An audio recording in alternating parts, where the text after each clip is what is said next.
Welcome to Haggie Reads for You on Wolf Spirit Radio. Colleen, Haggie, reads children's stories for the wee ones up to the teens. She also reads books for grown-ups. Tune in, kick back, relax, and listen in. You're listening to Wolf Spirit Radio.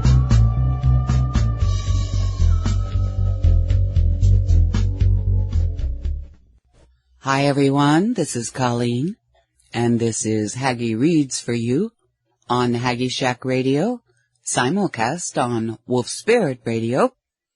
Please remember that Haggie Shack Radio and Wolf Spirit Radio are entirely listener-supported. So whether you're listening through HaggieShack.com or WolfSpiritRadio.com, you'll see a donate button on the chat room there. Just click donate and give what you can. Everything helps to keep us up and running and doing what we do. And everything is totally appreciated. So with that said, I will continue with Man of Many Minds by E. Everett Evans, the same man who wrote Alien Minds. And we are on Chapter 6. George Hanlon glanced about the observation deck and saw at some distance the young man who had sat at the same dining table. Hanlon grinned a bit and directed his mind that way.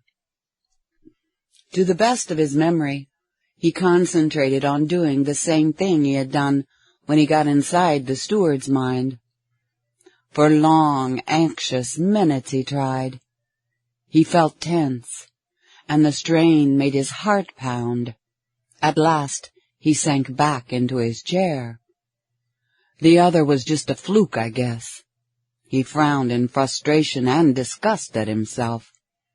I keep thinking I'm getting good, and then flooey!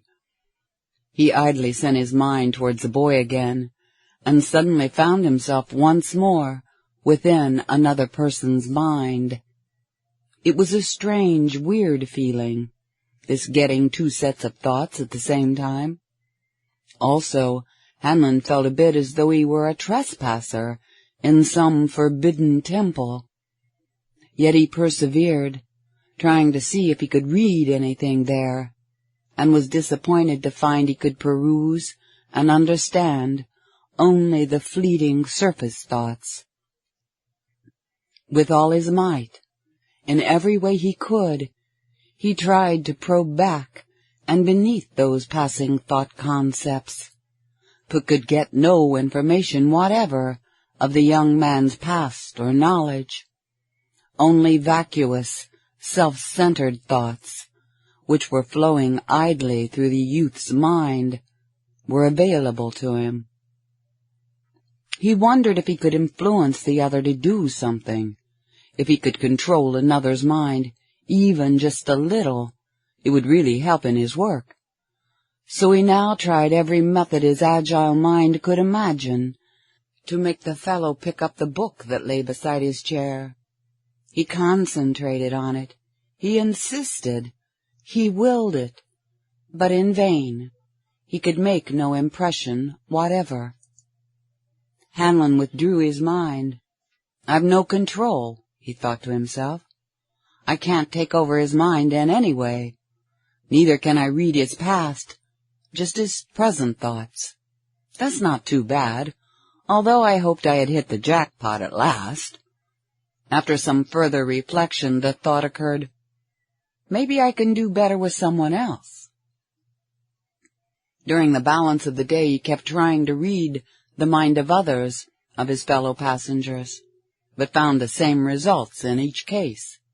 He did, however, develop the technique of making a much quicker entrance into the mind, could do that reading more swiftly, and yet know he was correct. I get it now. I've got to approach it relaxed, not all tensed up like I was at first, he finally realized. But when it came to probing into and reading the whole mind, into its past thoughts and knowledges, nope. Just that. No. Pessimistically, he began to feel he wasn't going to be able to do as much with his mind reading as he and his superiors had hoped. Did this mean, he wondered disconsolately as he went to his stateroom, that he was to be a failure in the Secret Service? Or, he brightened momentarily, could he develop other methods of ferreting out information? But that, he told himself honestly, was out. What did he know about detective work? The SS already had the best detectives in the universe. This dark mood persisted when he went off to bed and finally dropped off to sleep. But when he awoke the next morning, he felt cheerful again. He had a lot, and he would get more. He ate a good breakfast. Then he went back to his deck chair, and there, resolutely, he opened his mind once more to general impressions. He would keep working at it, and more was bound to come. Look how far he'd advanced already. A lot further than when he had started, and at that, he probably, no, undoubtedly, could do more than any of the other fellows on certain problems. As far as he knew, and Dad and Admiral Rogers had talked as though he were the only one they knew about, no one else could read even surface thoughts. So he kept diligently at it, and very soon, so strongly he deduced the mind must be very close to him, he again found those sinister impressions that had bothered him so much. This time he glanced about, in apparently casual curiosity, yet touched mind after mind of those nearest him. Then hit pay dirt. Why, it was that bluff, hearty-looking red-headed man in the third chair to his right. He didn't look vicious, that was certain, though there was a grim set to his jaw. Yet his surface thoughts showed the man to be hard, cold and ruthless, a pure killer type. Hansen sensed he was one of those men who have such a will to power that the lives and rights of others are held cheaply, contemptuously. The kind who, if another gets in his way, removes him, but carefully, lest his own highly valuable skin be put in jeopardy. If he could get someone else to do the dirty work, so much the better. Such conscienceless killers were, Hanlon knew, usually arrant cowards. There was someone on this ship who was in this man's way. Of that Hanlon felt sure. The killer was determined to destroy this other the first chance he got. His mind was now weighing chances and possible opportunities, and Hanlon read and learned. Yet this must be one of those interesting people that unknown SS tipster back on Terra had mentioned. Was the victim another? Probably, for Hanlon had not yet read any thoughts in this killer's mind about any Confederates. Hanlon kept close watch on this man and his mind, and picked up many other stray bits of information, including his name, Panic. P-A-N-E-K. None seemed of too much immediate importance regarding the matter at hand, yet they gave the Secret Service man a fairly good picture of the assassin's personality when pieced all together. Suddenly, and but a barely passing whisper of thought, Hanlon caught the concept that the intended victim's death was necessary to the coup they were planning on Simonides. Hanlon was instantly alerted by that planet name. Perhaps this was a definite lead for him. He strained to get more. The killer thought occasionally of a man he called the Boss, but not the name of that dignitary, nor his actual position, politically, socially, economically, or otherwise. The SS man fumed inwardly, because he could not get a clear picture of that Boss. This murderer did not have a visual type of mind, darn it. He didn't see clearly in pictorial terms any of the people or scenes about which he thought. Hanlon had been gradually impressed, though, with the realization that this man was very much afraid of his boss. There was a mental shiver every time thought of his employer entered his mind. There was something about a previous failure, and what would undoubtedly happen unless it was done now, but Hanlon couldn't get enough of that to make any sense to him. Again, panic began thinking, though very sketchily, about Syme, as he called Simonides, and the plot that had been hatched there.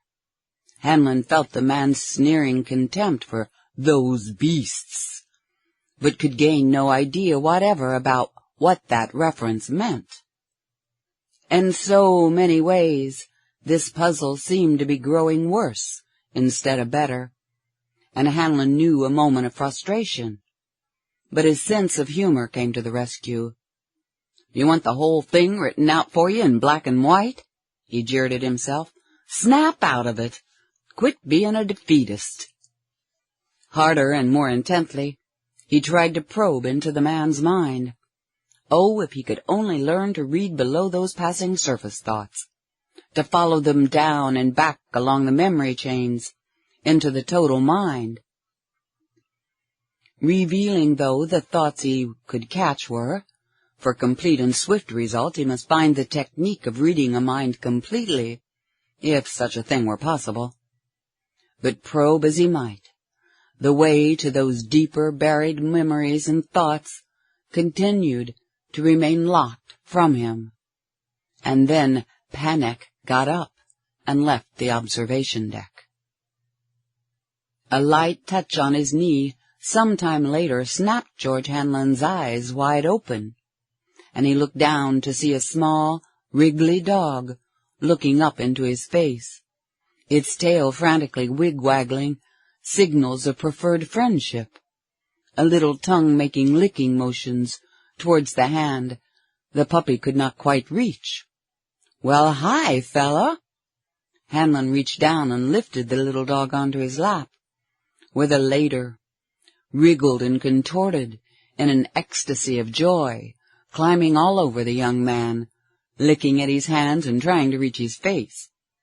The puppy was so extremely happy and anxious to make friends that Hanlon was soon laughing, almost convulsively, while trying to avoid those well-meant but very moist kisses.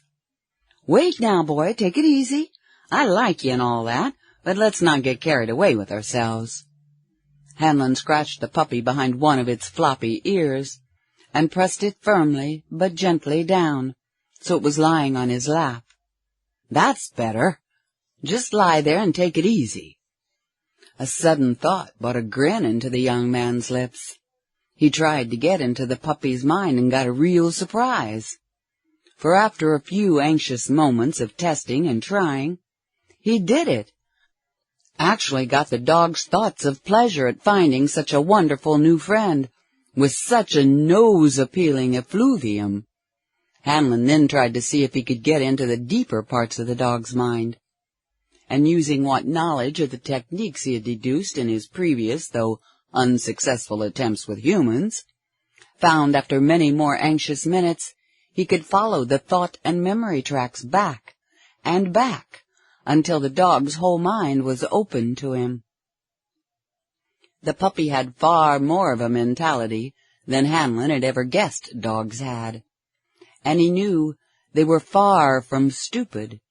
This one's mind, he could now see, was immature but latently capable. Say, this was great! Hanlon probed some more, and found many sketchy facts. Sketchy because the thoughts were incomplete to the puppy beyond its experience, and not because the man couldn't read perfectly what was there. The dog apparently knew a woman. Hanlon got the impression of skirts, and answered when the goddess called the word gypsy. "Gypsy, eh?" Hanlon said aloud, and immediately the dog wriggled from beneath his restraining hand and again tried to climb up and lick Hanlon's face in a frenzy of adoration. "Lie down, sir, and be quiet," Hanlon said sternly, and the puppy did so instantly, without question or hesitation. Hanlon thrilled, realizing at once that it was not what he had said that did the trick, but the fact that he was still inside the dog's mind, and that it had obeyed his will rather than his words. "Hey, this needs looking into."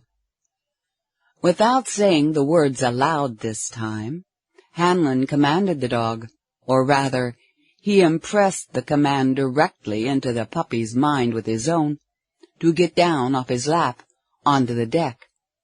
Instantly it leapt down. "Lie down." The dog did so. "Roll over." Again, silently.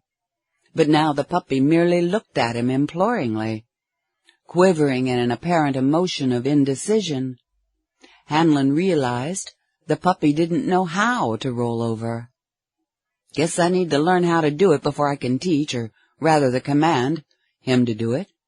Hanlon grinned wryly to himself, for he realized that to do so he would have to learn how to control each of the dog's muscles, and that before he could do that, he would have to know what parts of the brain controlled the nerves that made those muscles obey his commands.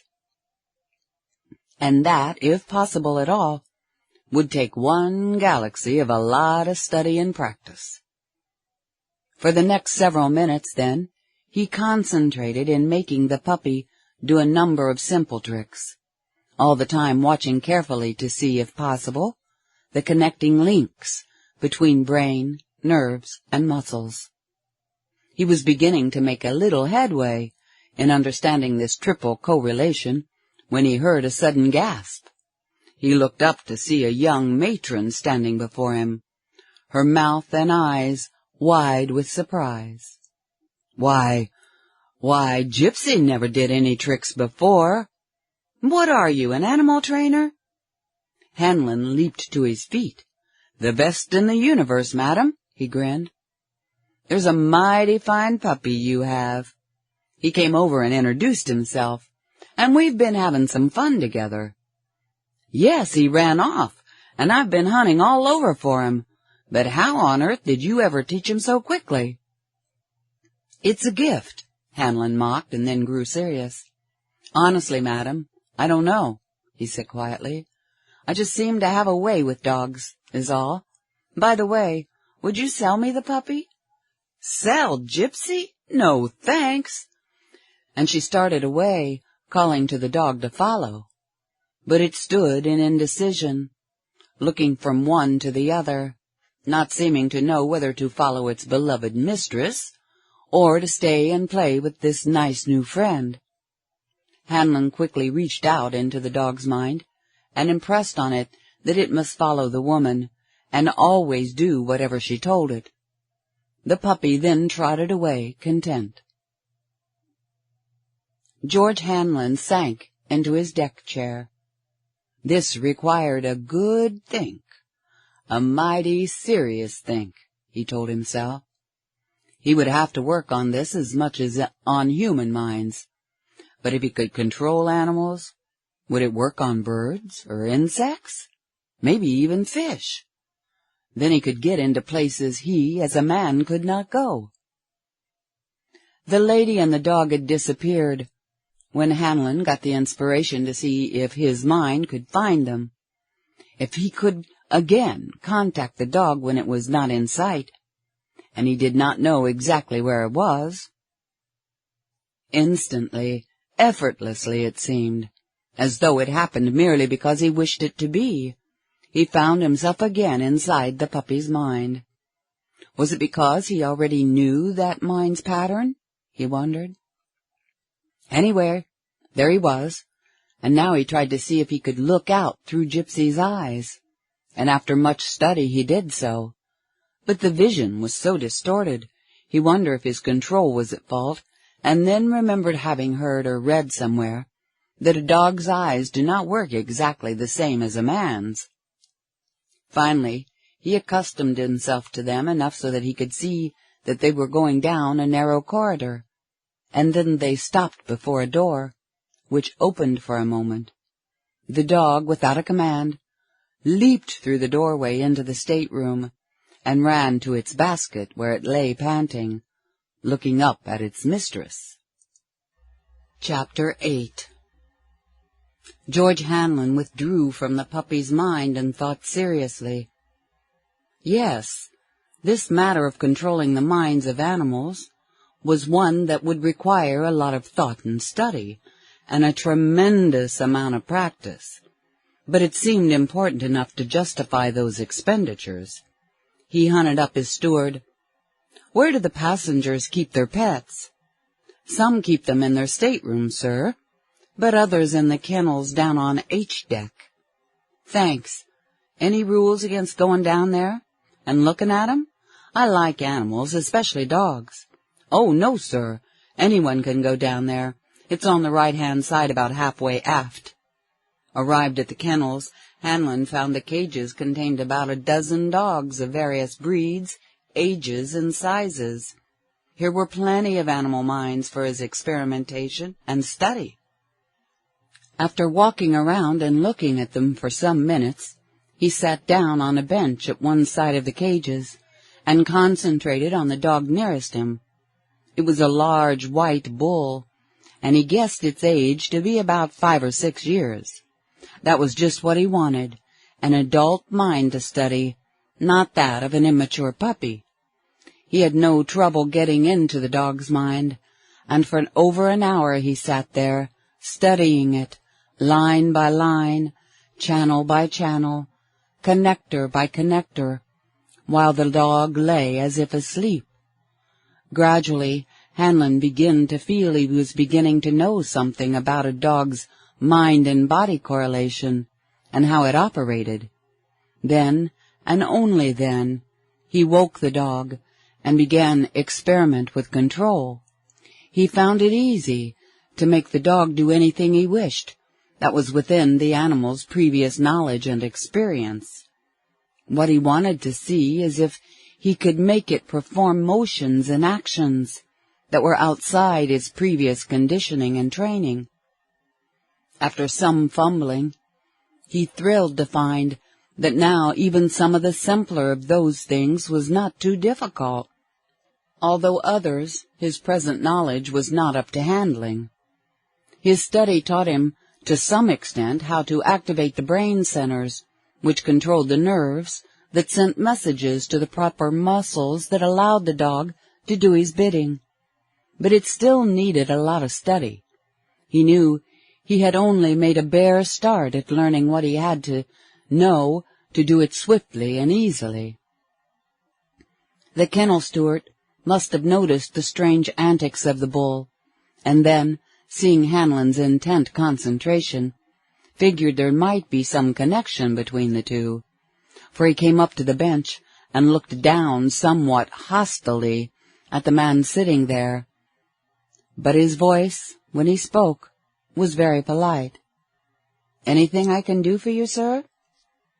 Hanlon had been concentrating so deeply he had not heard anyone come up, and the voice speaking so suddenly right before him startled and befuddled him. He looked up, and his mind felt sluggish and weak, almost as though he'd been doped. "Huh?" he asked stupidly.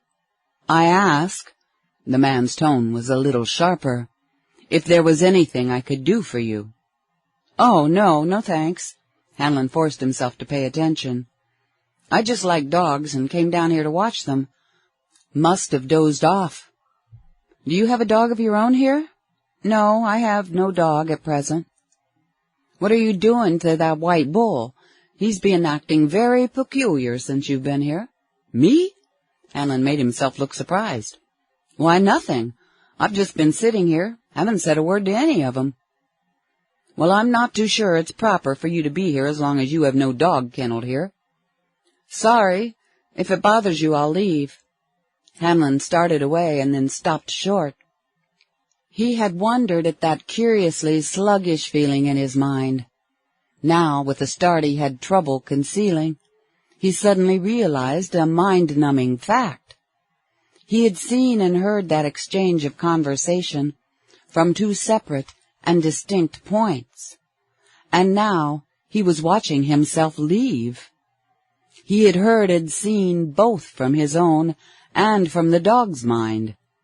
Yes, he suddenly comprehended that the dog had heard and understood every word of that brief conversation, not as a dog might, but as a man would.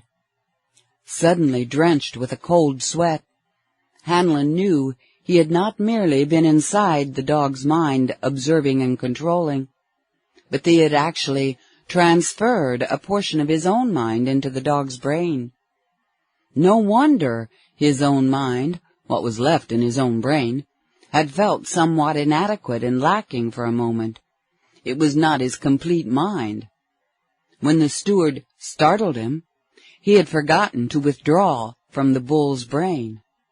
Now he carefully did so, and with senses reeling, almost ran back to his stateroom. Hanlon threw himself onto the bed and lay there, trembling with awe at realization of the immensity of what he had done. How in the name of Snyder was such a thing possible? Reading a mind's impressions, even the surface thoughts, was well within the realms of possibilities that he knew, for he had done it himself. Even hundreds of years before, such things had been believed possible, and had been studied extensively and scientifically. Many people throughout the centuries had claimed the ability to read minds, though only a few had ever proven their powers satisfactorily, under carefully controlled laboratory conditions. He himself, until the past day or so, had not been able to read a mind directly, nor could he do it perfectly even yet with humans. Also, he conceded, it was a reasonable concept that if he had any mental ability at all with humans, it should be greater and more efficient with animals, for they had less actual brain power.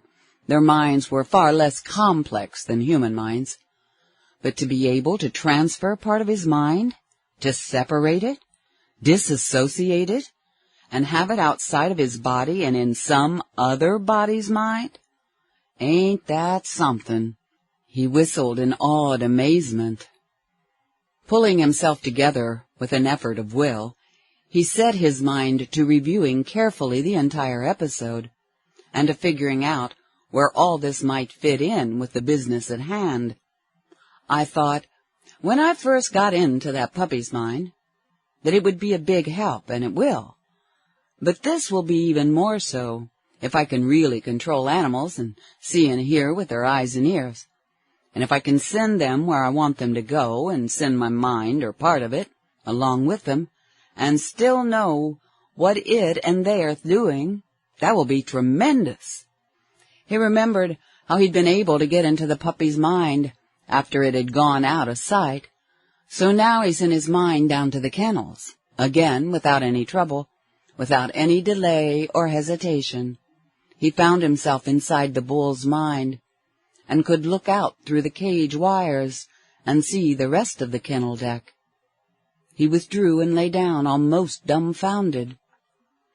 How did I ever get such an ability? He wondered. No one else in the family has it. Am I some sort of mutant? But if so, how or why? I never heard Dad or Mom mention it. He had lots of questions, but no answers. But thinking about this new ability and his job with the Secret Service suddenly reminded him of that potential murderer he'd been watching.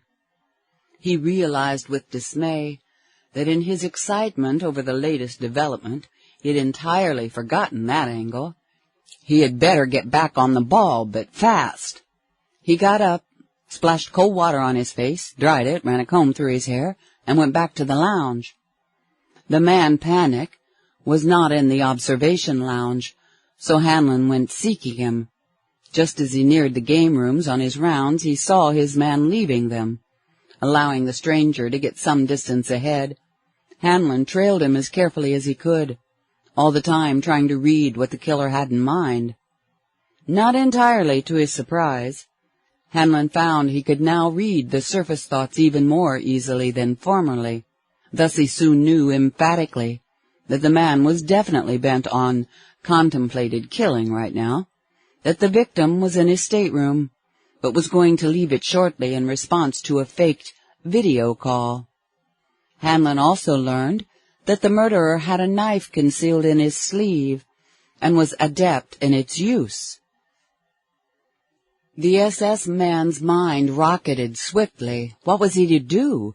He didn't want a murder done, but neither did he want this man killed nor jailed, at least not until he had learned a great deal more concerning him and his part or knowledge of that plot on Simonides that Hanlon and the Corps were trying so desperately to solve. I've got to learn to consider mighty carefully all the angles about even the most apparently insignificant things, he thought carefully. I can't take chances of gumming things up. But on the other hand, I want to get an in with that gang if I can. A possibility occurred to the young agent, and he quailed a bit, then grinned wolfishly at the thought. Oh, it was plenty dangerous, but if he could put it over, maybe it would give him the in that he needed. He hurried his steps and caught up with the big man, just as the latter was stopping momentarily to peer cautiously around the corner and down a corridor, which Hanlon could read in his mind, led to the victim's stateroom. Hanlon tapped the man on the shoulder, and as the fellow whirled, a snarl on his face, Hanlon stepped backward a pace and held up his hands in the "I'm not armed" gesture. Then, before Panic could speak, he stepped closer to whisper. But the thug was both angry and frustrated at the spoiling of his carefully worked-out plan, and in no mood for conversation. That lethal knife seemed to jump out of his sleeve and toward Hanlon, in the strong, swift, practiced hand of a killer. The SS man jumped backward, then his own hands darted out and grabbed for the other's wrists in the manner he'd been taught. He caught the right or knife hand, but the big fellow was as dexterous as he, even if he didn't look capable of such fast action. His other hand eluded Hanlon's grasp, and with it, Panic struck and jabbed, heavy blows to Hanlon's face and body. Hanlon parried the blows as best he could, at the same time trying to make his low-voiced words penetrate. "Cut it out, you fool. I'm trying to help you, not hinder you. Stop it, blast you, and listen." But he might as well been talking to the metal walls. One eye was swelling rapidly, and he had a nick in his arm that he could feel was soaking his jacket sleeve. Seeing he couldn't make the fellow listen, Hanlon threw him with a super judo trick, then sat on him. "Shut up and listen to me, Panic," he hissed urgently, using all his fighting technique meanwhile to keep the other's threshing form immobile. "I'm trying to warn you that the bozo you're after carries one of those new needle guns, and the needles are poison-tipped. Also, he's the fastest man on the draw I've ever seen. I watched him practice. Just one of those needles, and you'll be kaput before you could yell." "Why, how? What do you mean, huh? What do you mean?" The man stopped his struggles for the moment, while his face showed plainly how aghast he was at this interfering stranger's apparent knowledge of his intentions. "Who are you, huh? And what's your game? What's your game?" Hanlon made his voice seem both friendly and calculating, and hurried on with his specious explanation before the fellow could start fighting again. "I've been tipped off there with something up on Simonides, where a good hustler could make himself plenty of credits, and credits in quantity is what I'm after." "What's that got to do with me, huh? What has it?" "And I'm on my way there to see what my chances are of getting in on the game. So naturally, I tried to learn all I could about it ahead of time. I was told this bird you're after was an important man there, so I studied him. One of the first things I found out about him was that he carried one of those needlers. If he's in your way, together we ought to be able to get rid of him. But let's play it safe, eh? The stranger gave him a cold, calculating going over with those hard, suspicious eyes. Let me up, bub, let me up. I'll be good while we talk. Hanlon rose, but stood warily as the other slowly climbed to his feet. But he wasn't sharp enough.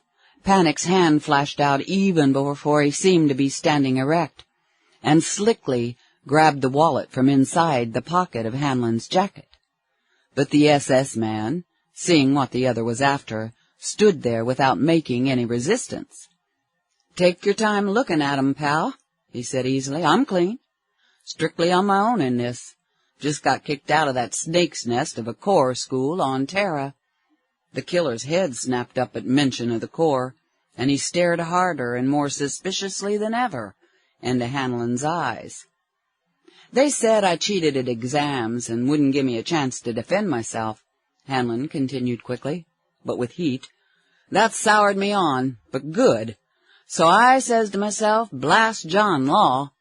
From now on, I'm on the other side. Anything he's after must be worth plenty to any guy who can outsmart him. Knowing his side of it and how he works, I figure I'm just that good." He said all this with such a deadly serious voice that although it was bravado Panic could see, it was also confidence. Hanlon had figured this straightforwardness was his best bet. Tell his side of it first, for if he got in with them, or any gang, they would be sure to check, and would find out that he had been a cadet anyway. Beat him to the punch before they form any contra-wise conclusions, was his judgment.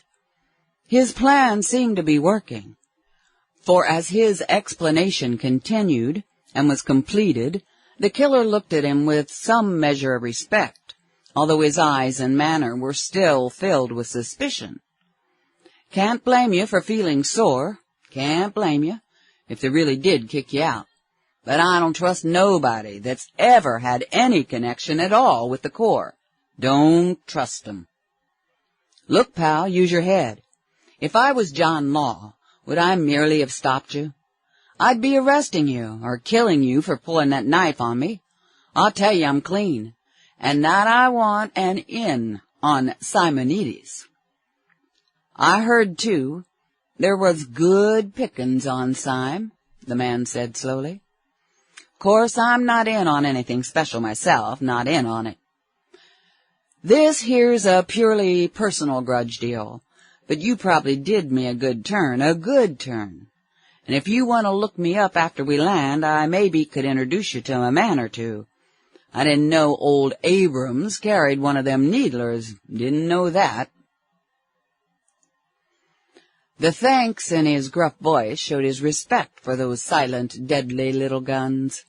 The name Abrams rang a bell in Hanlon's mind, though he quickly decided he'd better let it lie for the moment, file it away for future investigation. He smiled in comradely fashion. "The way you were walking into it made me sure you didn't know. And thanks, maybe I will look you up. I don't know anyone on Simonides, and it doesn't hurt to have a friend or three. Where do I find you there?" "Evenings I'm often at the Bacchus Tavern, and," with a sinister grimace, "if you come, you'd better pray that he likes you. You'd sure better." Chapter 9. SS man George Hanlon went slowly back to his room, where he could think seriously, without the outside abstractions he would be sure to encounter in any of the public rooms. He had made a good bid, he thought, for contact with what he felt sure must be the group he wanted to get in with. Hanlon felt Panic's statement that he, personally, was not in on it, was just so much hogwash. That last crack about "you'd better pray that he likes you" was almost sure proof. But what did it mean?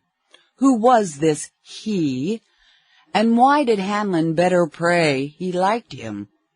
Probably the leader, and if so, undoubtedly a dangerous man to play around with. Hanlon remembered the fear of his boss he'd read in Panic's mind. Also, what about Abrams? Hanlon felt sure it was the same man that he had guarded that day. Was that failure he'd also read in Panic's mind? That unsuccessful attempt he, Hanlon, had thwarted? Was Panic, and through him this as of yet unmet leader, behind that attempt on Abrams' life? These were questions he could not answer yet. Not enough data. But he would have to find the answers sometime. And once in Panic's gang, he might find them. And even if this particular gang was not the one doing the plotting in which the Corps was so interested, Hanlon felt that getting into even one of the organized gangs on Simonides would be a step in the right direction. But he would have to watch his step. Those fellows would be about as safe to play with as a pit full of cobras. For a long moment he grew cold with fear, a deadly, paralyzing terror that twisted his vitals into hard, hard knots. What business do we have mixing with mature, deadly killers such as these? On the other hand, he consoled himself after a while, being able to read their surface thoughts should warn him when he started getting out of line. Then, if or when he did, he would walk more softly, travel inch by inch, and not make any attempts to jump into the middle of things until he got a lot more information, and more experience in the ways and means of gangsterism. But suddenly he felt that cold fear return. Those men must be, hard-trained killers all. This Panic was not even the boss, was just a gunny, and those higher-ups would be much worse than Panic, more ruthless and more contemptuous of human life and rights. They would have to be the higher-ups, for Hanlon sensed that in such a group might very decidedly made right and power. It took some time to quiet his shrieking nerves. Nor did he ever forget the awfulness of that fear that so nearly brought him down out of control. On the other hand, never again did he reach such depths of utter panic. He finally rose, bathed, and dressed for dinner, but during the meal his mind was in such a turmoil he had trouble keeping himself outwardly calm. For the first time in more years than he could remember, he merely toyed with his food, and he had always been a good trencher man. But he had something very important to do tonight, and he would let nothing keep him from it. So he went to the Hellenes library and studied from such books on biology and physiology as he could, all he could about the brain and the nerves that formed the connecting links between it and the muscles. He studied until the dimming of the lights told him that day was over. He then sent his mind down into the brain of the bulldog and watched through its eyes until he saw the kennel steward leave for the night. Then Hanlon went down to the kennel deck. Sitting on the same bench as before, Hanlon sent his mind into that of the white bull. Again, he had no trouble attaching a portion of his mind to the dog's brain. A little experimentation showed how much of his mind that brain could contain. Then, from the inside, he studied that brain line by line, muscle and nerve channels and connectors, even more surely than he had been able to do so before. The first thing he learned and put into practice was to make the dog sleep so he wouldn't tire too much. After nearly 3 hours of intensive study, he was convinced he was beginning to know it quite well, although he realized how much there was still for him to learn, how much study and practice he would need. He then woke the dog, and while still leaving that part of his mind in its brain, scanned the next cage, which held a beautiful female Airedale. Into her brain he sent another portion of his mind. Then into the next dog, another portion, and on until he had detached more than 3/4 of his mind, and was controlling directly 8 dogs.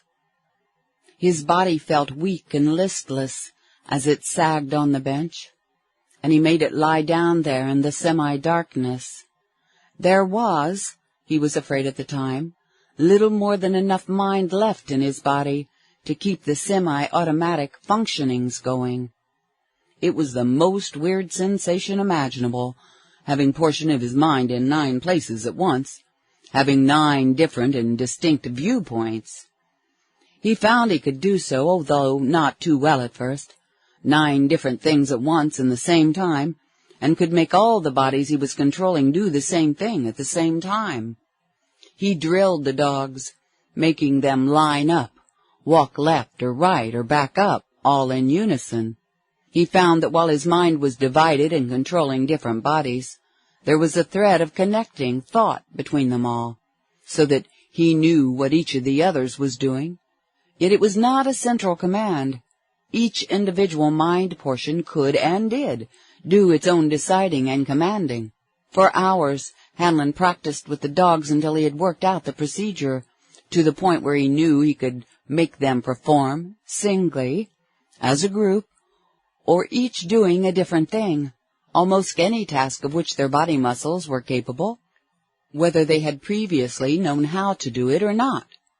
Bringing his mind portion back from 7 of the dogs into his own brain after commanding them to sleep, he went over to the cage of the Airedale he was still controlling. Squatting down before the bars, he took a pencil stub and a piece of paper from his pocket. These he passed through the bars and laid at her feet. Then, while he watched with his own brain through his own eyes, he used only the portion of his mind that was inside her brain, and made the Airedale pick up the pencil in her teeth, blunt end inside her mouth, and holding it thus, she attempted to write on the paper, which she held steadily with her 2 front paws. Anxious minutes passed while Hanlon sweatingly experimented. At last the dog managed to print very roughly and clumsily a few letters. They were large and very crude. It wasn't that he couldn't control her muscles, it was simply that the muscles were not built to do such things without infinite training. When it finally became so near morning that he knew he had to quit, Hanlon left the kennels and went to bed.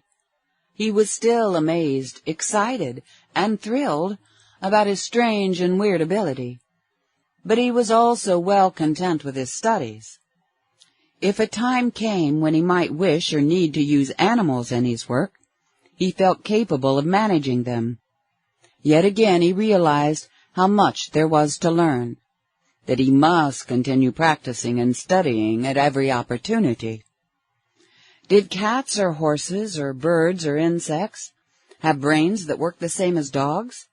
He would have to experiment to find out, first chance he got. But now, there was another very serious problem demanding his attention. He had made a wonderful start at getting an in with Panic, the Simonidian thug. Now, how could he best turn that to his advantage? It was some time before he fell asleep from sheer weariness, nor had he solved the problem before he did so. The moment he awoke, late next morning, he knew he had the answer. His subconscious must have solved it for him while he slept. At brunch he kept his eyes open, and before too long, Panic came into the dining room for his lunch.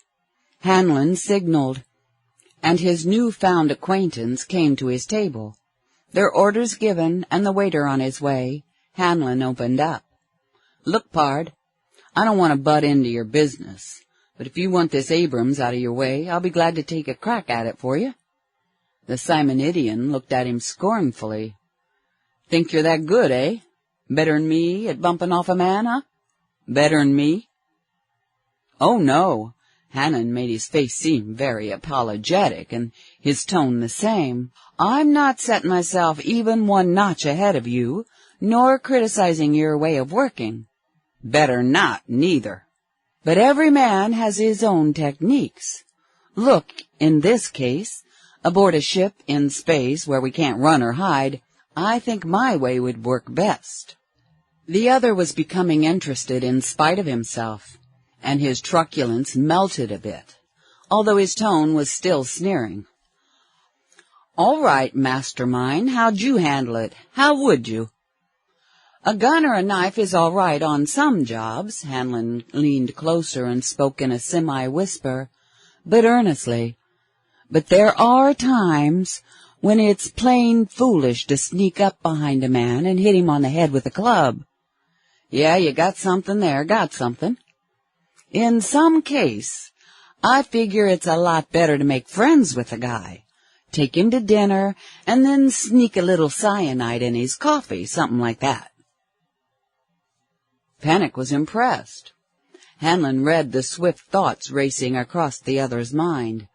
He hadn't liked the idea of using his knife, not here on the ship, but neither did he dare report back to that feared boss that he hadn't succeeded in killing Abrams. Panic spoke doubtfully. "Yeah, that may be all right, but not when the guy knows you. Then you can't get away with a thing like that, not when he knows you." "Exactly what I'm getting at," Hanlon said eagerly. "Me, I'm the unknown quantity. Nobody knows me. I can get to old Abrams and make it all seem natural. He ain't easy to fool, no he ain't. I'm sure he isn't. But since I've got to make a start somewhere if I want to get into things on Simonides, I figure giving you an assist is worth the trial." "Well?" Panic hesitated, and his cold eyes bored into those of this enigmatic young man. "I still don't quite trust you. Can't be sure I trust you. I still figure you're some kind of cop." Hanlon half rose, his face dark with intense anger. "Don't ever call me a cop," he blazed, though still in a whisper. "I hate 'em. As a kid, I thought they were tops, and I did everything I could to get into their school. But I mighty quick found out how wrong I was. I was good and sick of 'em, and about ready to quit when they threw me out on that lie about cheating. Say, I knew more'n their knuckle-headed instructors, so why'd I need to cheat? Easy, pal, take it easy. They just want to use their high and mighty authority." Hanlon ignored Panic's shushing. "They just like to push people around 'cause they got on a pretty uniform." His voice had risen in pitch until Panic had to grab his arm and shake him to make him keep still. People at the nearer table were beginning to look at him, but Panic was impressed now with Hanlon's sincerity. The SS man could read that in his mind. "All right, pal, all right. Don't bust a gut. You bump off old Abrams without getting caught, and I'll get you in with the gang on Sime where you can really do yourself some good, really some good." Hanlon nodded shortly and rose. "I'll keep in touch, and your man's as good as dead right now." His heart was singing. His plan was working smoothly. Now if that government man had any brains and would play along— Hanlon found Abrams in the library and slipped into the seat next to him. Opening a magazine and holding it fairly high before his face while apparently reading it, Hanley started talking in low but penetrant tones. "Don't look up, Mr. Abrams, but listen to me. You may or may not know it, but there's a plot against your life. I managed to delay it yesterday, but they intended getting you before we reach port. Now I have a plan. I earnestly beg you to listen and work with me." The Simonidian had given a slight start when he heard Hanlon's first words, but he had been well trained in a hard school, and in no other way had even shown that he heard. Now, however, he spoke as guardedly as Hanlon. "Who's trying to kill me?" "A man named Panic, but someone's behind him that I don't know. But the question is, will you work with me?" "Yes, if I can." Abandoning his attempts at secrecy, Hanlon started laughing out loud, as though at something he was reading. As Abrams looked up in surprise, Hanlon leaned over and held out his magazine in front of Simonidian, pointing at it. "Play up now," he said softly, and the diplomat, quick on the uptake, pretended to look at what Hanlon was showing him and then began laughing in turn. Thereafter, the ice broken as far as any onlookers might know. The two talked naturally, as shipboard acquaintances might do. "Why," Abrams really looked at Hanlon for the first time, "you're the young man who saved my life on Terra, aren't you?" "Yes, but keep it quiet. I want us to stick together more or less the rest of the day, as though we'd just met and liked each other, then have dinner together. Do you have your own servant?" "My valet, yes, and he is absolutely trustworthy. Why?" "While we're eating, I'll appear to put something into your drink while you're not looking. A few minutes later you'll act as though you were suddenly taken ill, and go to your room. Have your valet later let the word out that you're very ill, and send word by space video for an ambulance to meet the ship. Just before landing, let them say you've died. The ambulance can take you wherever it's natural your body would be taken, and you keep under cover for some time until I can notify you. Can do?" The other thought rapidly but cogently for some minutes. "With a few minor variations, yes, but why? Oh, I see. You want to get in with the gang, is that it?" When Hanlon nodded, Abrams continued, "You're playing a dangerous game, but that's what we've learned to expect of your corpsmen. A wonderful group." "Thanks." Hanlon did not want to explain anything, so let it go at that. And the two talked companionably of many things as they moved naturally about the ship. They listened for a while to a concert in the music room, and then played a few games of cards. Each time the diplomat tried to ask questions, Hanlon sidestepped. The SS man had seen Panic cautiously spying on them from time to time, and when the two went in to dinner, the thug took a seat nearby, but where Abrams could not see him. Hanlon had been probing Abrams' mind all the time, but had been unable to get any clue as to the plot that might upset the peace of his world, nor the Federation. Hanlon realized the man was an intense patriot, and he came to the conclusion that Abrams did not particularly like the Prime Minister, but the why of that dislike eluded him. The two were just about finished with dinner, and their coffee had been served. Hanlon called his companion's attention to something behind him. As the latter turned to look, Hanlon's hand flashed outward and hovered an instant over the other's cup. A few minutes later, the Simonidian played his part to perfection. He took a drink, then another, and almost before he had set his cup down, gave a groan and clutched at his stomach and throat. He rose shakily and tottered away, heavily on the arm of an anxious steward who had come running up. Hanlon, although he rose quickly and made his face seem concerned and sympathetic, resumed his seat and finished his coffee. When the steward returned, he called him over, and seemed reassured when the latter reported that Mr. Abrams had said it was apparently only an attack of indigestion, to which he was prone, and that his man could take care of him.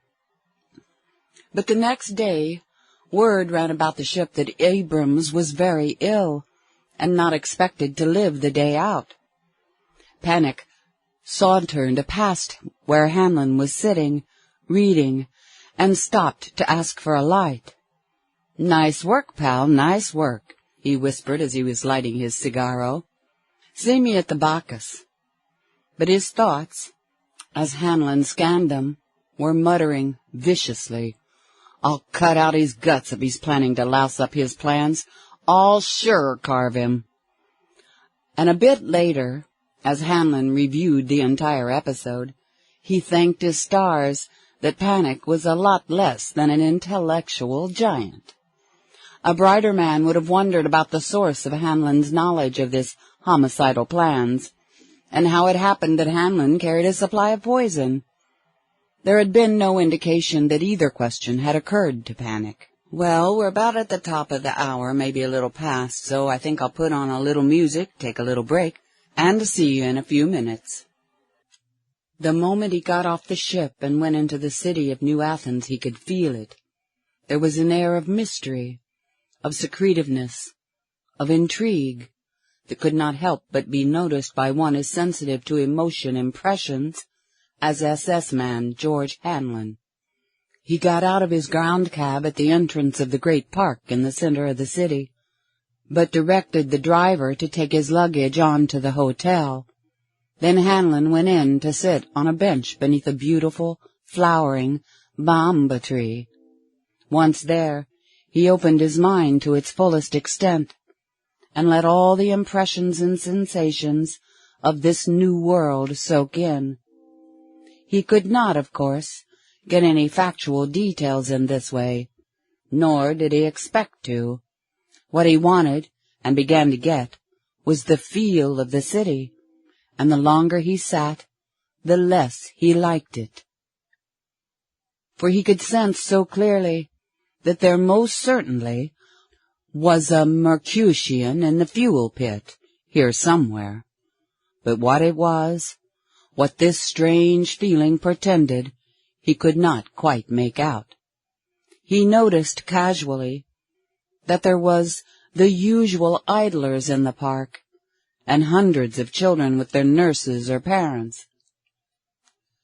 But there were none of the derelicts one sees in so many large city parks. Most of the people seemed well-dressed and not too poor. He could catch occasional bits of thought about big business deals. After a time, Hanlon noticed that here, as in most parks, hundreds of native pigeon-like birds were flying and hopping about, seeking what crumbs they could scrounge from picnickers' lunches, or nuts fed them by interested idlers. He wondered if he could get into a bird's mind, and sent his out to contact one. His ability was, he found, much the same as it had been with the dogs. He could not only read what the mind of the pigeon had, but could control it, could actually project part of his mind into the bird's brain. The brain texture was different, but as he sat there for another hour, he learned the difference. For now he knew what to look for, and it did not take long until he knew it very well. Finally he got to where he could see and understand what the people around him were doing, not through his own direct observation, but through the pigeon's senses. He sent several winging high into the air, and got a good perspective of the entire city. At last he brought his mind back to his own brain, and gave the mental shrug, then rose from the bench. "You're just stalling, you know," he scolded himself. "Get to the hotel, check in, then go look in the bank vault. You got a job to do, so get doing it." From the hotel he went to the bank and signed up for a box. There was nothing yet for him in box 1044, so he left a note addressed to any SS man, stating he was here and ready to begin his work. Back at the hotel he unpacked, took a shower, and then a short nap. There was no telling what the night might bring forth, and he wanted all his strength and powers. New Athens was a beautiful city, as befitted the capital of the richest planet in the Federation, for Simonides IV had become just that, even outstripping Terra in the wealth from her manufactures and exports. Her shipments of ores, jewels, unusual furs, manufactured goods, precision tools and art products, as well as foodstuffs raw and processed, ran into trillions of credits every year. The greatest square showed plainly that some architect or city planner with a love of classic lines had been in charge here. The buildings were all modern representatives of the great temples and public buildings of the golden age of Greece, on Terra. There were widely spaced and magnificent lawns and gardens surrounding each. Thousands of lights artfully concealed, accentuated the beauty of those wonderful buildings, and Hanlon caught his breath in pleasure at his first sight of the marvelous square by night. He had thought it wonderful by day. Now he admitted without reservation that it was the most magnificent sight he had ever seen. He finally signaled a ground cab. New Athens had no slideways to go to the Bacchus. It was several blocks from the square, but each of the streets he traveled were almost as beautiful. The tavern was housed in a large, though one-storied building with a pillared facade. The main room was level with the gardened terrace, 5 steps above the street. Inside, the tavern was tastefully decorated in subdued colors. It was dimly lighted by the representation of flambeaux stuck at angles in the walls. The center of the room was occupied by dozens of tables of varying sizes, while along one side and part of the back were curtained booths. Along the other side ran an ornate bar.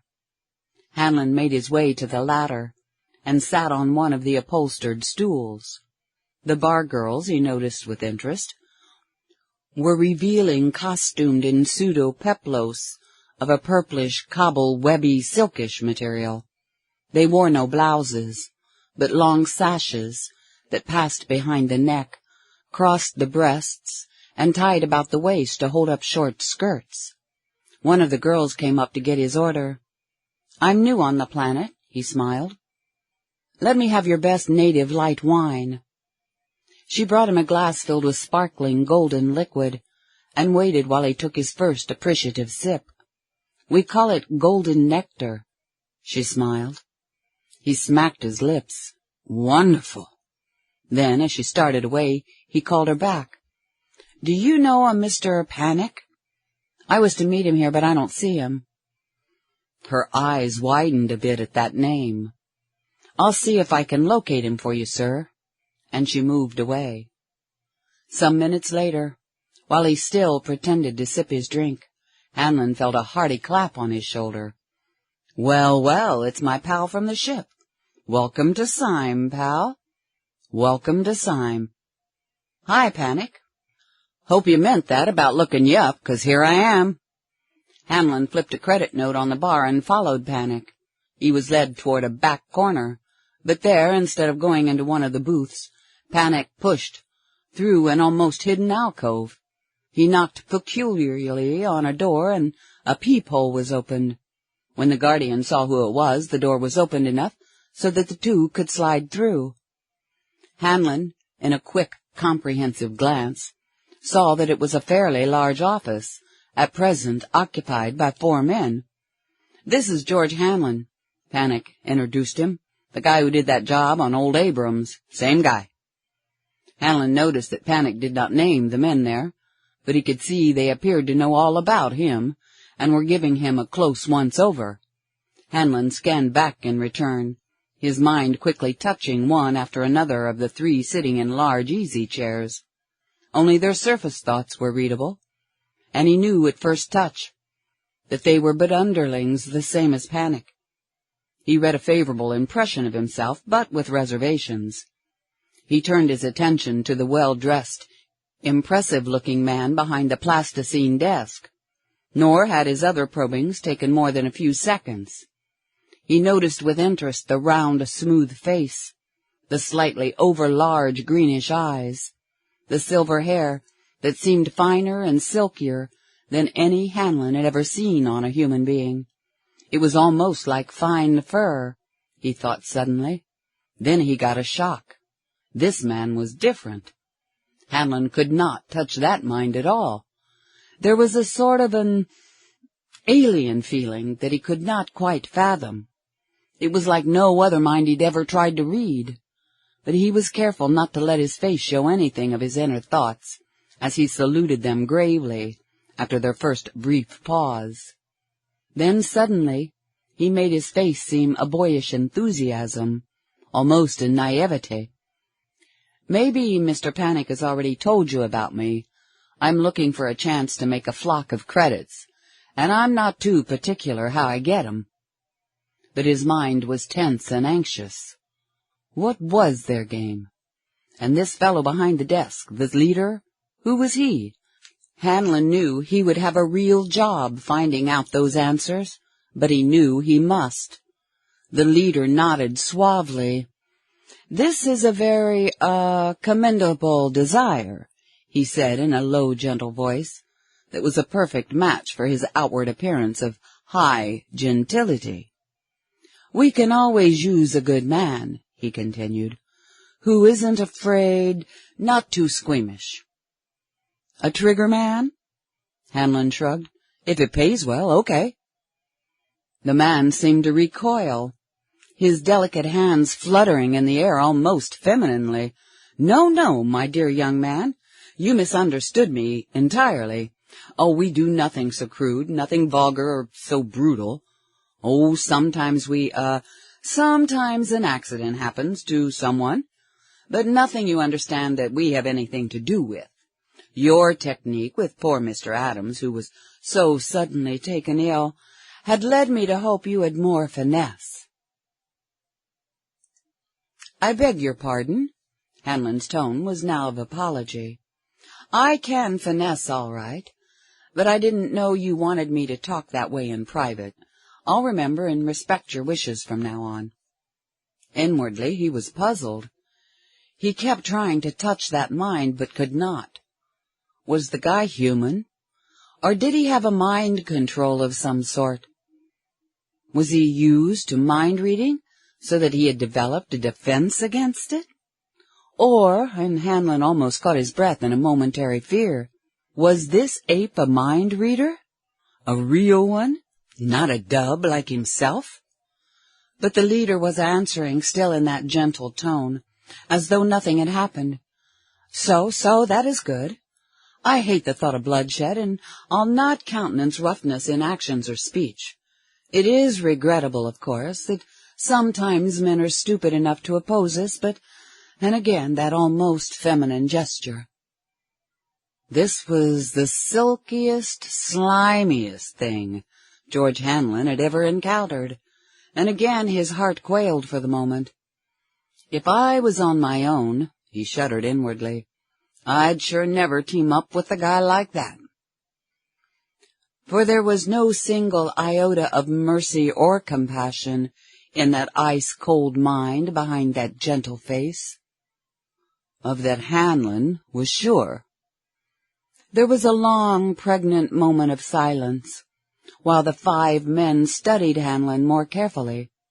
Finally, the man behind the desk spoke more slowly. "Perhaps, just perhaps, you understand, and nothing definite as yet, you may have a little job, before too long, on another planet. You have no objections to travel?" "Not if there's a bundle of stuff at the end of the trip, no." Hanlon grinned avariciously, but his mind was seeking answers. Why did they want to send him away? Was this a bona fide job or a trap? Should he go to some other planet? Would he thus get best leads? Perhaps if it wasn't for too long, of course.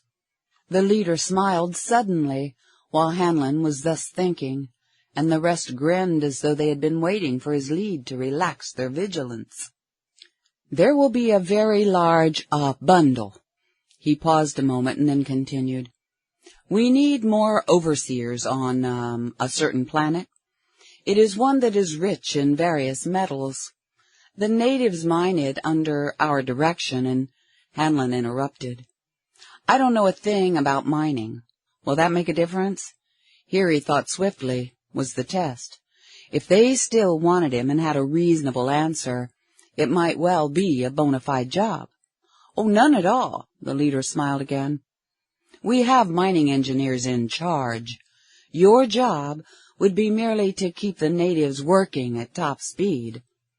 It is, unfortunate that they are high enough in the cultural scale so we cannot, under the Snyder dictum, colonize their planet and work it ourselves, but we will he broke off as though realizing he was saying too much, and Hanlon stiffened inwardly. This was a real clue. What planet was the man talking about? His most penetrating mind probing could not get the answer from any of the minds there. To the others it was merely a planet and nothing more. And this ape, with his perfect mental control, let nothing leak. But the leader had caught himself and gone on almost as though there had been no break. Chance using you, I think. If so, your salary will be 1,000 credits a month, plus all expenses, and a nice bonus every so often, depending on how little trouble you have with your crew and how much ore they take out. Hanlon showed that gleam of avarice again. Sounds very interesting. Then he leaned forward. One more thing. How long does the job last? For several years, if you want it. And if we continue to be satisfied with you. But bring the men back every few months for a vacation. We find the best with most of them. The climate there is not too pleasant, and the conditions are confining. Nothing to do but work, eh? Just about that. The shifts are about 8 hours of our time, and between them you eat, sleep, read, or play cards. But you do not explore or anything like that. The ship goes there every 3 weeks, and we usually figure 18 weeks there and then 3 weeks back here. The guards and others rotate that way.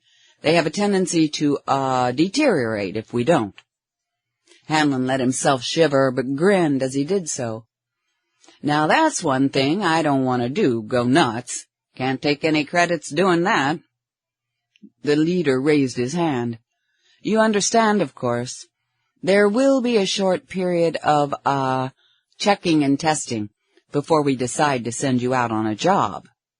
Hanlon's voice was almost servile, yet confident. Sure, sir. You name it, I do it.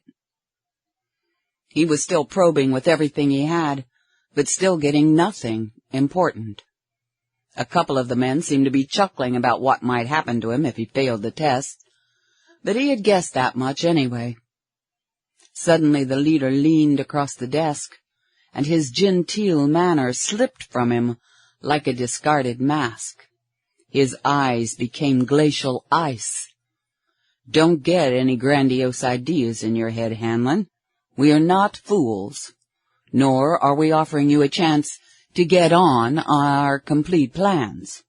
I'm just possibly hiring you to do a simple job. Oh, no, sir, I wasn't even thinking such a thing. Hanlon looked hurt.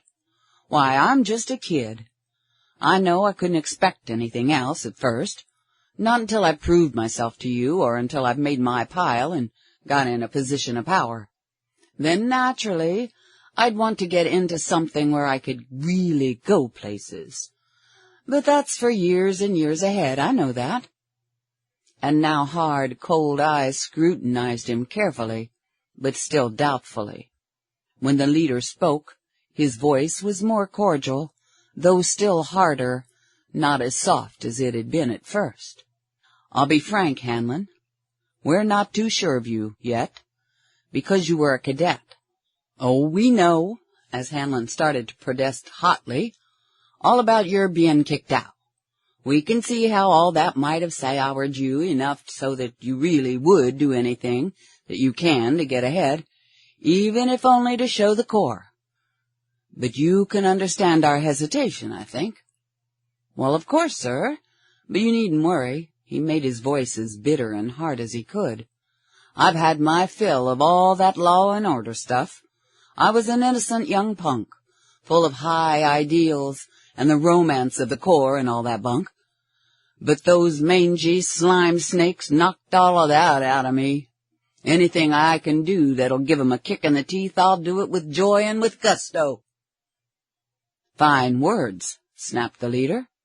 But can you take it if the going gets tough? Hanlon was learning fast. Now he stared straight back into those hard eyes.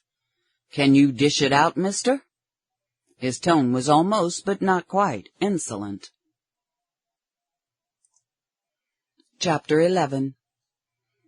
A black look suffused the leader's face at Hanlon's impertinent, "Can you dish it out, mister?" He half rose from his seat, while the other 4 men reached quick hands towards their weapons. Then slowly the man sank back, relaxed, and smiled, an open, friendly smile of genuine cordiality, and his men also relaxed. "You'll do, Hanlon. By the great, Zeus, you'll do it. But," he added significantly, "I think that you will find that I can dish it out, as you call it, if the need ever arises. You'd better pray it never does." "Fair enough," Hanlon shrugged indifferently. "The boys will take you out and show you the town if you'd like," the leader smiled engagingly. "They'll get word to you when I have a job ready, which may be in a day or 2. Hanlon thanked him and felt it policy to go out with the boys, even though he did not particularly care to do so. Nor did he especially enjoy the night that followed. He had left a 10 o'clock call with the hotel's visiphone operator when he got back to the hotel at last. When she called, he groggily opened one eye halfway and fumbled for the toggle switch. "Hello?" 10 o'clock of a fine morning, Mr. Hanlon." "Oh, no," he groaned. "Oh, yes," she giggled. "That bad, is it?" "Worse than that. But thanks anyway, I guess." She was laughing heartily as she disconnected. Hanlon groaned with the utter misery of a hugely distorted, throbbing head. The sunlight pouring through an open window directly into his eyes did not help any. He rolled over petulantly, but knew he had to get up. He stumbled out of the bed and went in to stand under a cold shower. 10 minutes later, he began to feel a little more human, and decided maybe he would live after all. "Never again," he swore fervently. "I'm just not cut out for serious drinking. Hope I didn't give anything away to those guys last night." He dressed slowly, meanwhile striving as best his aching head would let him to review his situation. He was fairly well pleased with his success to date, but the grue of fear was still with him. He was getting part way where he wanted to be, but this was certainly no picnic that he was muscling into. He remembered his father's injunction to take it easy at first, and grimaced wryly. Eating breakfast in the hotel dining room, after taking an effervescent to relieve his headache, he tried to plan his next moves. There wasn't much he could do, he decided, until they called him. He made his bid, and it wouldn't do to try to push himself too much, or it might look fishy to those sharp minds. He shuddered again involuntarily, thinking about that enigmatic leader. Who or what was he? Hanlon went first to the bank and made out a card for his own box. But once in the vault and the attendant gone out, it was box 1044 he opened. There was a note for him. "Welcome to Simonides," he read. "My name here is Art Georgopoulos. I work at present as a bartender at the Golden Web on the Thermopyle Street. The higher-ups in the underworld hang out here, and I pick up occasional bits of news. If you come in, introduce yourself by asking for a good old Kentucky mint julep.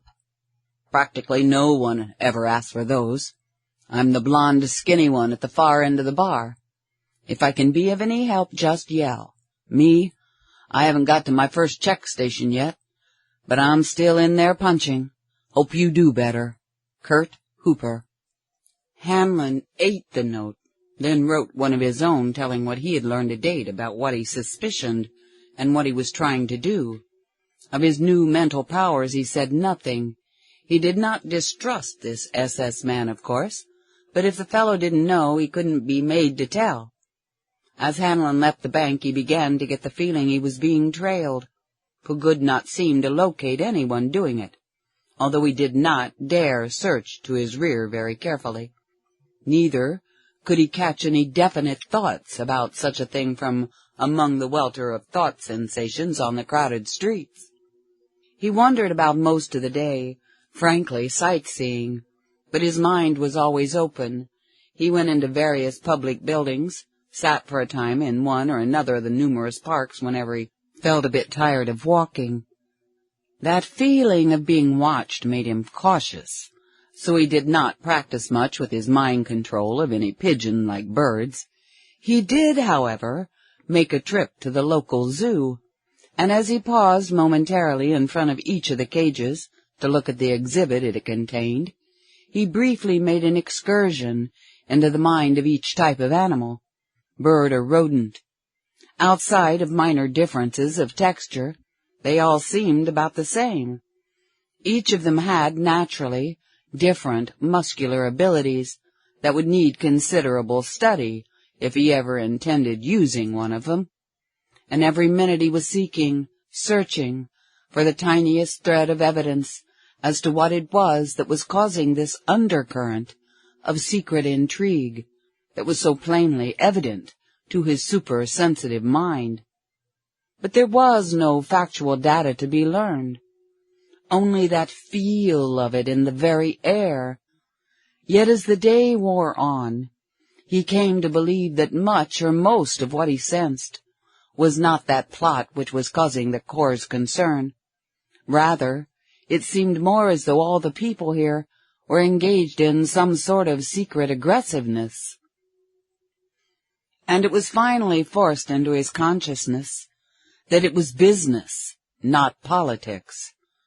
For it was well known that Simonides, even though it become the Federation's wealthiest world, was not yet satisfied, that its merchants and traders wanted to capture more and still more of the system's business. There were far too many minds engaged in aggressive thoughts for a political revolution, he felt sure. If it was this widespread, surely others of the Corps of the Secret Service would have found out something definite about it. No, whatever this was, it distinctly was not what he was there to find. The feeling that he was being spied upon was always more or less present, but he could not spot the man or men who were watching him. Either several were working in short shifts, or else the trailer kept so far behind him that the multiplicity of thoughts from the hundreds of people always around masked those of the spy. Hanlon ate a leisurely lunch in a small restaurant, and during the afternoon continued his apparent aimless sightseeing. If they were shadowing him, they would have nothing to report, he grinned. Not during that day, at least. What the evening would bring forth would perhaps be another matter, for he had determined to at least get in touch with the SS man who had written that note. He would have dinner at the Golden Web, if they served meals. If not, he would have a drink anyway. The two men certainly would know each other by sight. He went briefly to the hotel, but there had been no calls for him, so he took a ground cab to the cafe, which turned out to be a pretentious, garish one. Inside he made his way to that part of the long, busy bar, presided over by a slim, blond man. Hanlon climbed onto the stool. "Give me a good old Kentucky mint julep, sir," he demanded, "and be doggone sure it's made right." The bartender eyed him peculiarly. "Where's this Kentucky, and what's a mint julep?" "On Terra, of course, where I come from. Where'd you think it was, on Andromeda 7? "Pardon me, sir. I seem to remember now having heard of such a drink. I'll have to look it up in the recipe book. I disremember the ingredients." Hanlon grinned and lost his appearance of truculence. "It's partly made of blue grass, like a horse's neck, but if it's too much trouble, just give me a cola." The bartender grinned, too. "I gotcha, Steve," and poured out the soft drink. Hanlon sat sipping his innocuous drink, looking at him quietly. A large-sized crowd was beginning to fill the place, well-dressed, evidently fairly prosperous people, but he could see that they were not the real upper class, but the slightly off-shade climbers. His drink finished, Hanlon signaled his friendly barman. "The grub here any good? This looks like a nice place." Yes, it is. One often hears some interesting things here. As for the food, it is very good, and not too expensive. They have a native fowl much like a chicken I think you'd like. Ask for poika, in whatever style you like it fixed. Glad to be of service, sir. Any time, in any way. The last words were slightly emphasized. Hanlon had ordered and was waiting for his food when a man he had never seen before slipped into the seat opposite him. The boss wants to see you. Yeah? Hanlon looked him up and down almost contemptuously. Just who is this boss who's interested in me? Cut the clown, you know who. At the Bacchus, now. So, Hanlon let himself appear slightly interested. Well, after I get through eating, if nothing else shows up to interest me more, I might drop over. You better, and mighty quick, too, the man snapped, although it was apparent he was puzzled by Hanlon's manner. He don't like to be kept waiting. And I don't like to be hurried. Or ordered about, Hanlon snapped back. If I come and notice I said if. I'll be there in about an hour. Now, do you mind? I'd like to enjoy my food. The man rose, still with that perplexed expression. It was evident he was not used to people not jumping when his boss issued invitations, which was really a command. He shook his head slowly. I hope for your sake he's in a good humor, he said as he left. Hanlon's mind was not too easy as he ate swiftly, and his relish of the excellent food was not as keen as it might have been but for this interruption. He shivered, remembering the cold ruthlessness he had sensed behind that leader's suave manner. But he had to play out his string as a somewhat brash youngster who wasn't afraid of anybody or anything. He had made a clean score with that reckless, "Can you dish it out, mister?" But he had better not press his luck too far. Thus it was only about half an hour later when he presented himself at the Bacchus. You took your time coming. The leader looked at Hanlon curiously. I was hungry, Hanlon answered simply. I'd just ordered dinner when your message was delivered. I came as soon as I'd finished. Those who work for me usually, come running when I call. Hanlon grinned wolfishly. Maybe they're afraid of you. And you aren't? Should I be? I don't like impudence or insolence. The voice was more curt, and the eyes lost some of their calmness in a flash of anger. Hanlon knew he had gone far enough for the time being, so instantly became less brash, more apologetic. If I take your job, if you offer me one, sir, I'll obey all orders promptly, and I'll give you everything I've got, naturally, but I'm not one of your sniveling toadies. The leader regarded him once more with silent appraisal, in which a measure of respect, or at least approval, seemed to show. Hanlon, probing the other minds present, was secretly amused at the astonishment at his temerity and the fact that he was getting away with it.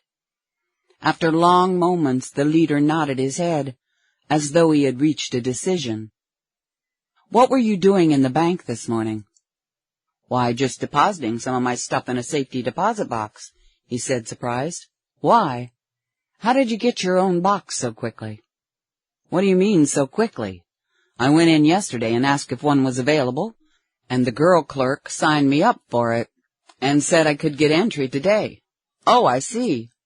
I was told it was done like you already had a box and, wondered about it.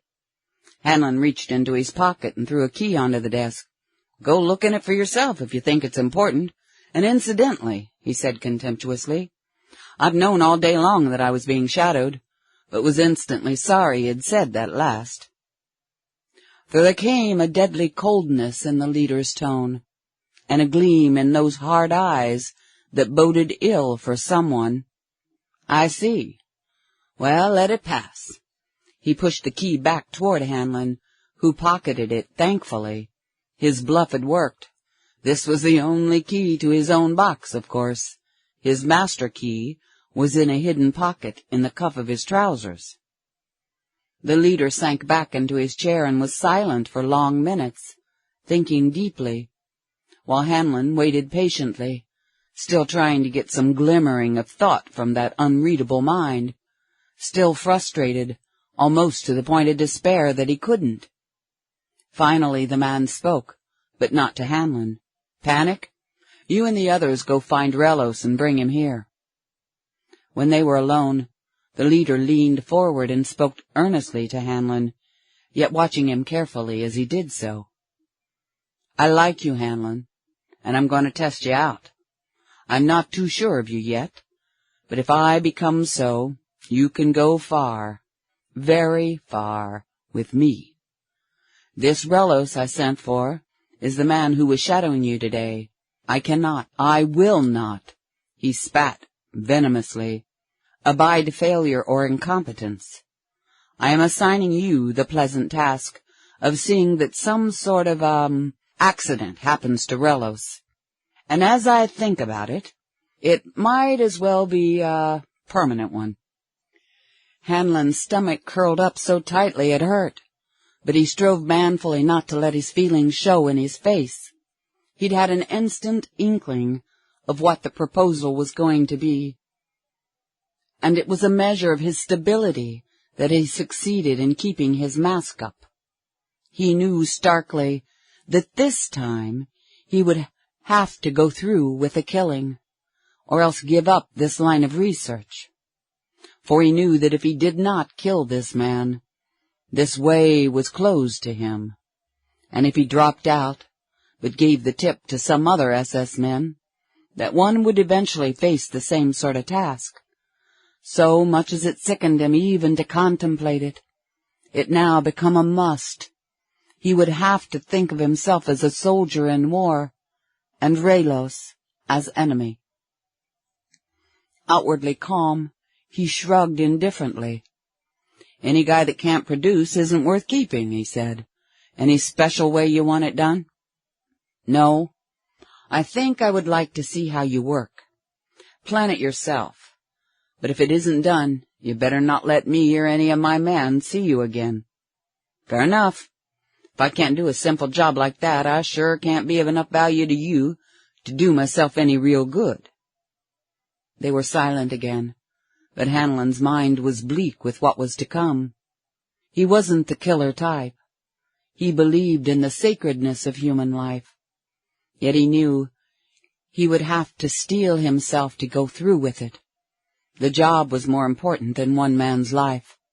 But to kill in cold blood, a deliberate, planned-out murder. Just then panic returned with a slender, middle-aged man. "Ah, Relos," the leader greeted him. "I want you to meet a new member of our group, George Hanlon. He has just come from Terra, and has never been on Simonides before. I would like you to take him out and show him New Athens, and what it contains in the way of pleasures. You can turn in an account of your expenses tomorrow." And that, thought Hanlon, was just about as low and slimy a trick as he'd ever heard. And the thought came, and could not be denied, that if it was the leader he was to kill, he could do it cheerfully, and with a clear conscience. He rose, though, and smiled as he held out his hand. "Glad to know you, Relos. It'll be fun comparing your amusements with those of Terra."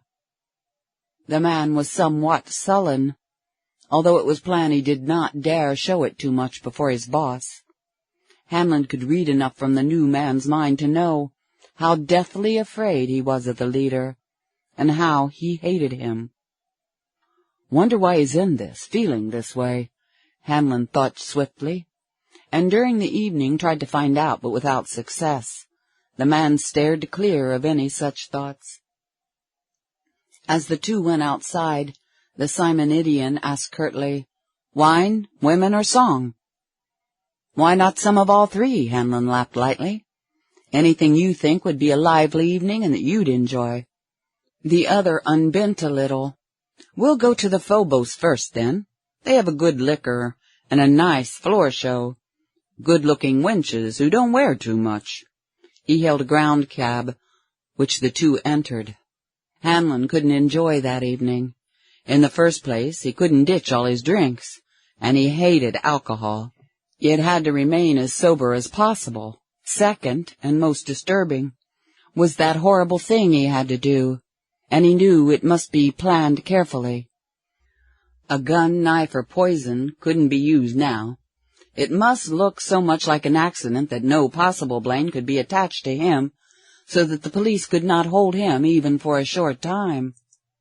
He thought of and discarded one plan after another, then remembered something seen during his wanderings: a pedestrian bridge crossing a high-speed truckway. Where the inner-city freighters were so numerous, they ran almost bumper to bumper. "I'll lead him up there, then throw him over and down. He's sure to be run over and killed." The nakedness of the girls of the Phobos, the coarse jokes of the so-called comedians, the raucous, ribald laughter of the drunken patrons disgusted Hanlon, and he was glad when they left. "Let's walk a bit and see the sights," he suggested, and Relos agreed after some argument. He wanted to visit more nightclubs. They had walked a couple of blocks along the residential street when a little roly-poly puppy waddled out onto the sidewalk to greet them. "What a cute—" Hanlon began, but with an oath, Relos savagely and viciously kicked the little mite, sending it howling with pain across the low hedge. A growl of anguish broke out, and Hanlon sent his mind searching for that deeper note. He found it, the mother dog, and was instantly inside that mind controlling it. With a leap, the huge shepherd was over the hedge straight at Relos. The dog's weight bore the man backward, fighting for his life, trying to hold back those gleaming fangs, straining for his throat. Hanlon threw himself into the melee, but while ostensibly trying to drag the dog away, delayed the few seconds that it took for those slashing fangs to rip out Relos' throat.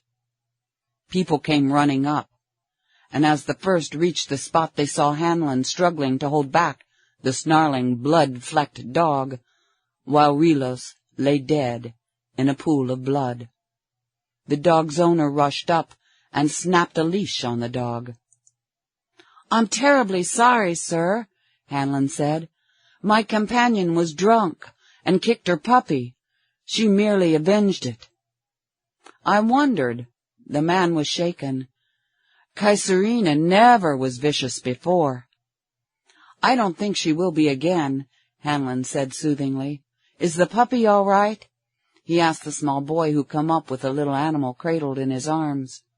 "No," the boy sobbed. "Fluffy's dead." "What's going on here?" an authoritative voice said, and two policemen pushed their way through the quickly gathered crowd. The dog's owner explained in swift words, and completely exonerated Hanlon.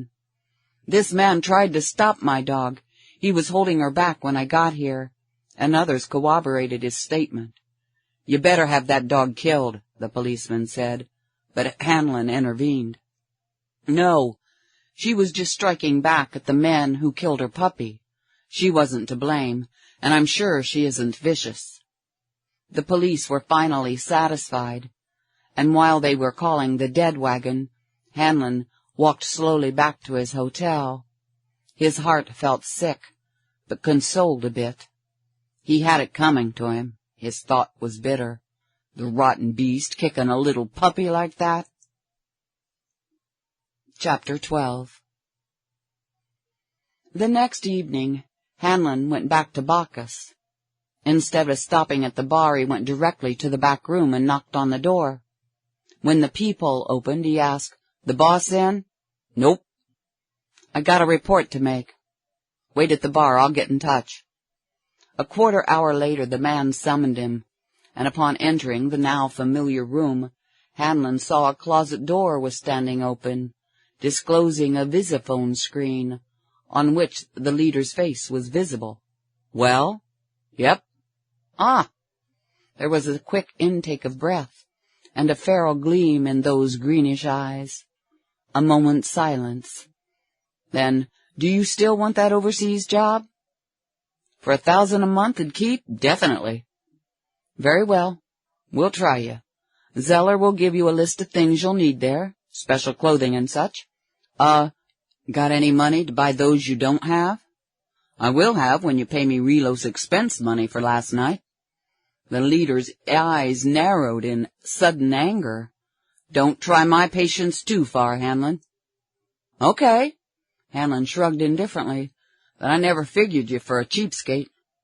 There was a gasp, as though the leader was amazed at Hanlon's temerity.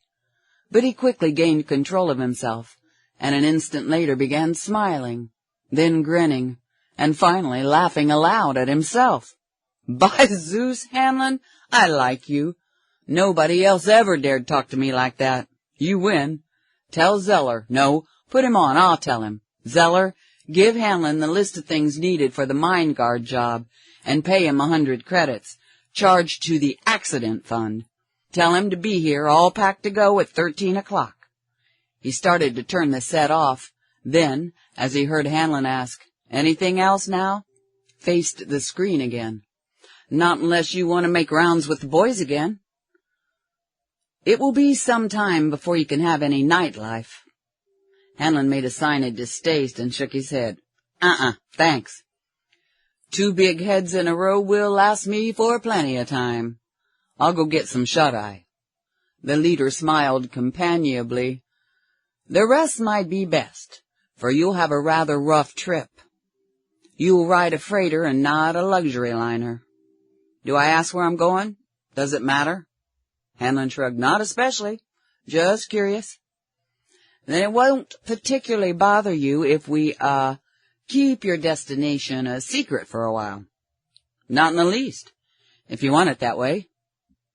He yawned indifferently, but his mind was so anxious he had trouble not letting it show in his face or his eyes. How was he to get that location? He thought swiftly and conceived a possibility. Your bar here serve cola? What's that? Oh, it's a soft drink, very popular on Terra and many other planets. I'd like to take a case with me if it's allowed. I see no reason against it. I never heard of it, but you might ask the bar girls. I can get it at the Golden Web if you don't have it here. I had some the other night. He watched carefully, but there was no sign of suspicion. The leader did not even seem interested. Hanlon blanked the screen, got the list and money from Zeller, and walked out. The Bacchus did not stock cola, so he took a ground cab to the Golden Web. Pretending half-drunkenness, he walked in and ordered the case of drink from his colleague. While drinking a glass of it, he talked in more or less garrulous tones. In between unimportant words, he informed the SS man bartender that he was leaving the next noon for another planet, whose name and location he hadn't yet been able to learn. Got a good boss, though, he mumbled thickly. Very good boss. Sure he knows a lot. Headquarters at the Bacchus. Hooper, quick of understanding as all SS men have to be, merely said aloud the conventional safe flights, but Hanlon knew he could do everything he could to get that planetary information, and Hanlon was well content as he went to the hotel and to bed. What could be done had been done. As soon as he had breakfasted the next morning, Hanlon checked out of his hotel, then went out and purchased the special clothing and other items on his list. With everything packed in traveling cases, he presented himself at the Bacchus just before 13 o'clock. As he got out of the cab and gave orders to the doorman about keeping his luggage until he was ready to leave, Hanlon was heartened to see Hooper, apparently reading a news sheet, leaning against the terrace facade nearby. In the back room, the leader and 3 others, including the ubiquitous Panic, were waiting for him. He was handed an envelope. When you arrive, give these credentials to Peter Philander, the superintendent. He will be your boss there. Just do as he says. Don't get nosy about what's going on, and you will do all right. Don't worry about my keeping my nose clean. I'm taking along a dozen extra hankies. His last doubts about leaving Simonides to go to the unknown planet were now at rest. He was sure that there he would find the leads he so desperately needed, and probably only there could he get them. They picked up his luggage, then got into the large black ground car. As it started, the men lowered the curtains over the windows. And while Hanlon was wondering about that, one of them pinned his arm suddenly to his side while another slapped a piece of adhesive across his eyes, smoothing it tightly into place. Hanlon gasped, but did not struggle. "That's right, don't fight it." The leader's voice was almost kind. "We just don't want you knowing where we're going, yet." "All righty, I think I'm gonna have to stop there, and I'll pick it up next week, where I left off. And for now, I thank you for listening to Haggie Reads for You from Haggie Shack Radio and simulcasted to Wolf Spirit Radio. And please remember we are listener supported, so please remember to hit one of the donate buttons or subscribe to Wolf Spirit Radio's archives for just $5 a month.